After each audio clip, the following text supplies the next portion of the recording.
Well, I mean, earlier in the conversation, I asked you, did you feel that Dwight was gay or bisexual? And you said, well, he liked some freaky stuff, but, you know, he never brought a man home or a trans home or anything else like that. So what have you been saying that made you feel like this was going to come out eventually? Well, because of what I experienced and witnessed during quarantine. You didn't ask me about that. You asked me before. What happened during quarantine then?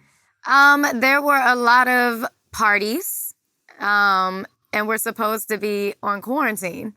So that was an issue in itself because who are these people? Why are they here?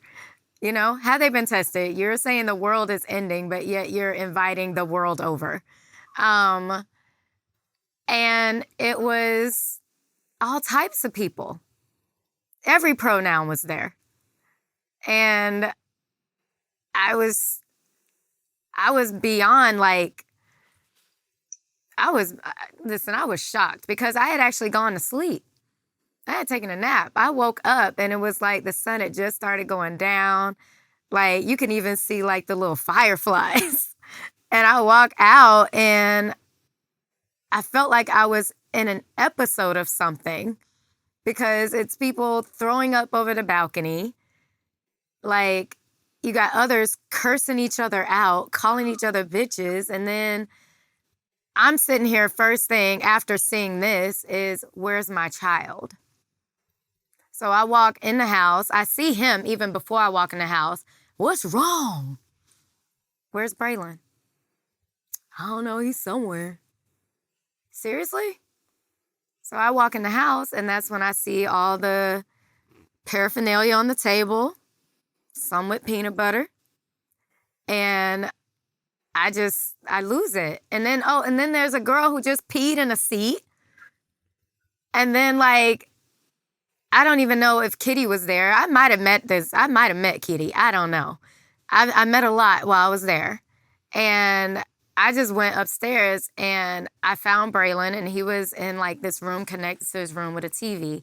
And I'm like, hey, hi, mommy. I'm like, you okay? And he was like, yeah. And I'm like, what's wrong? Nothing. And I'm like, what's wrong?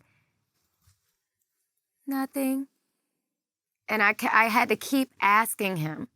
And then he finally told me that he went downstairs to get something to eat. He wanted a snack. And I remember grabbing him and being like, did you take anything off that table? And he swore no. But I asked him so many times because I needed it to be reiterated like so many times to me. And he just swore no. And then he asked what it was. And then he was like, he wanted some peanut butter. And then he asked why his dad was being so mean.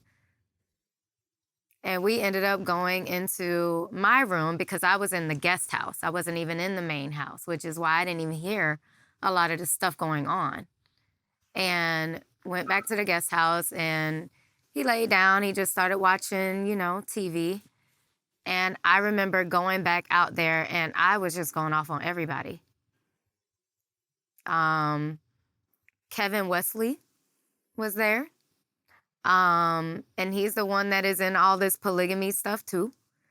And then his friend at that moment, Callie, I remember him like going off on him. And then I even remember the next day him threatening to shoot up the entire house because of some gay shit. I didn't know what that gay shit was. But I knew I needed to get up out of there, and that's when that argument happened later on that night because this guy was posting all these videos over YouTube.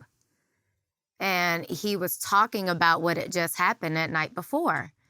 And I knew I was at the house. And I'm like, I got to get out of here because this is child endangerment.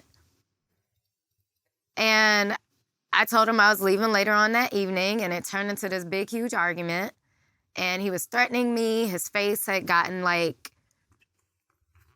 I could tell he was on something. But I knew I needed to leave. And, one of his, the guys that used to work for him, I think he was his trainer.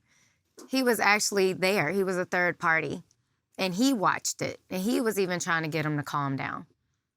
But that's when I knew I had to pack my shit up and we got to get out of this house because it's getting really dangerous and reckless. And we left. 3:30 that morning, 3:34.